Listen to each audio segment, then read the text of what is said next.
धुलाई की दुकान है। सिगरेट दे।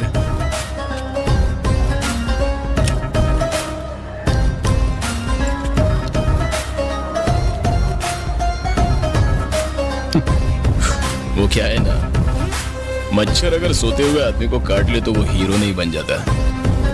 अगर जागते हुए आदमी को काट लेना तो उसको मसल दिया जाएगा।